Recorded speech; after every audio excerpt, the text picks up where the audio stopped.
Dois homens, ambos amados por Jesus, ambos cometeram traições devastadoras.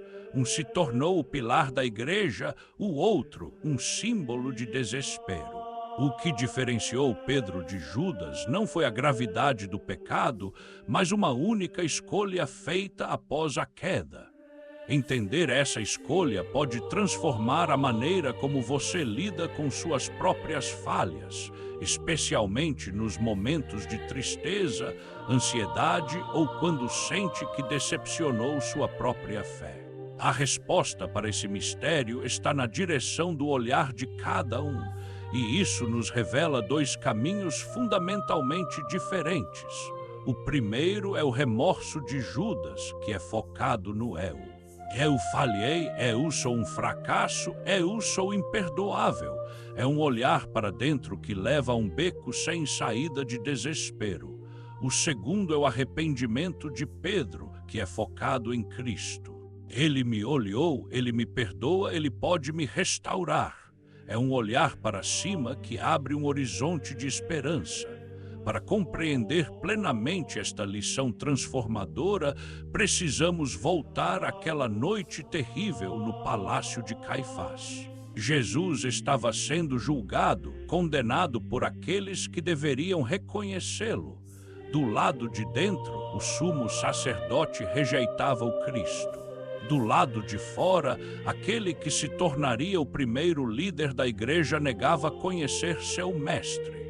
Pedro, o mesmo que declarou, "Tu és o Cristo, o Filho do Deus vivo", agora tremia diante de uma simples serva. 3 vezes ele negou, cada vez com mais força.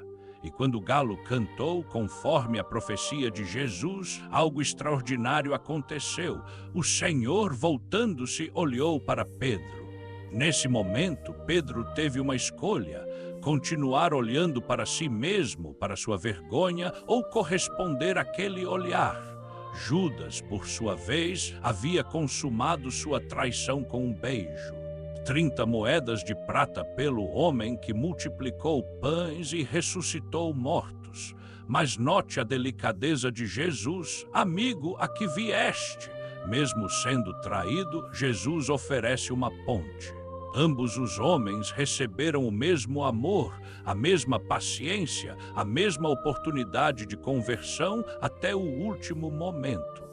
As Escrituras nos mostram que Deus conhece nossa fragilidade antes mesmo que ela se manifeste. "Antes que me formasses no ventre, eu te conheci." Jesus sabia das traições que viriam, mas isso não diminuiu sua compaixão. Esta é a base sobre a qual construímos nossa esperança. Deus nos ama conhecendo completamente nossas falhas. Esta narrativa antiga ecoa em nossos corações modernos.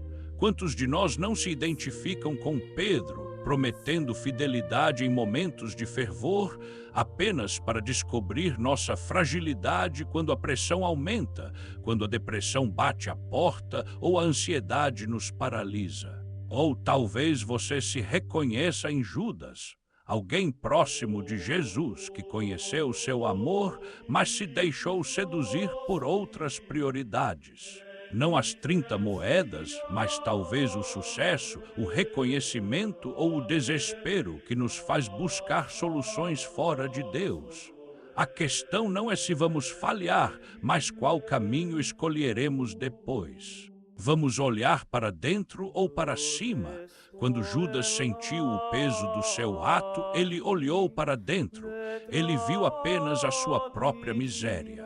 Reconheceu o erro, tentou devolver o dinheiro, mas permaneceu fechado à possibilidade do perdão. Seu remorso, focado no "eu falhei", o aprisionou em sua própria culpa, levando-o à autodestruição. Ele não conseguiu olhar para cima. Pedro, ao contrário, escolheu o arrependimento. Quando o olhar de Jesus o encontrou, ele chorou amargamente. Mas essas não foram lágrimas de um desespero fechado em si mesmo. Foram lágrimas que se abriram à misericórdia.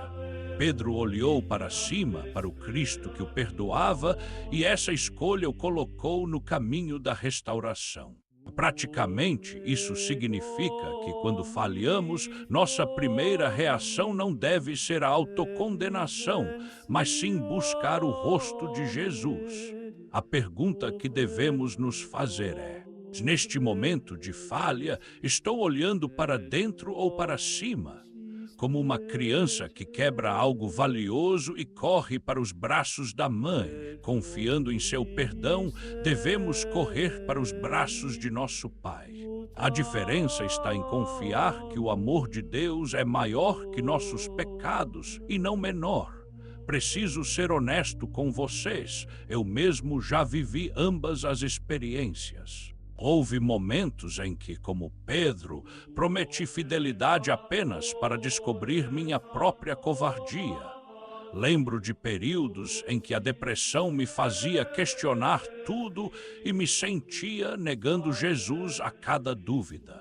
Mas também conheci o remorso destrutivo de Judas. Épocas em que, após falhar, me fechei numa culpa tão intensa que parecia impossível acreditar no perdão. Fiquei preso no caminho do olhar para dentro, repassando meus erros, convencido de que havia ido longe demais. É uma prisão terrível. A transformação em minha vida começou quando aprendi a fazer essa distinção. Quando comecei a entender que, ao falhar, eu precisava conscientemente escolher o caminho de Pedro. Parar de olhar para minha miséria e começar a olhar para sua misericórdia. Foi um processo de aprender a confiar mais no amor de Deus do que na minha própria capacidade de ser perfeito. Hoje posso testemunhar que as mesmas lutas que antes me afastavam de Deus se tornaram oportunidades de experimentar sua graça. Cada queda se tornou uma nova chance de escolher olhar para cima, como Pedro fez após a ressurreição, quando Jesus lhe perguntou 3 vezes: "Tu me amas?" Isso não significa que não luto mais, mas que aprendi a lutar com esperança, sabendo que o olhar de Jesus sobre mim é sempre de amor restaurador. Quero deixar vocês com esta certeza. Se confessarmos os nossos pecados, Ele é fiel e justo para nos perdoar os pecados e nos purificar de toda injustiça. Esta é a garantia de Deus. O mesmo Deus que olhou para Pedro nos olha hoje com o mesmo amor. Pedro se tornou a pedra da igreja não apesar de sua negação, mas através dela. Sua experiência de queda e restauração o capacitou a cuidar do rebanho com humildade. Suas falhas se tornaram pontes para alcançar outros. Para você que está lutando, saiba que Deus não está surpreso. Ele conhece cada lágrima e cada dúvida, e ainda assim Ele continua perguntando: "Tu me amas?"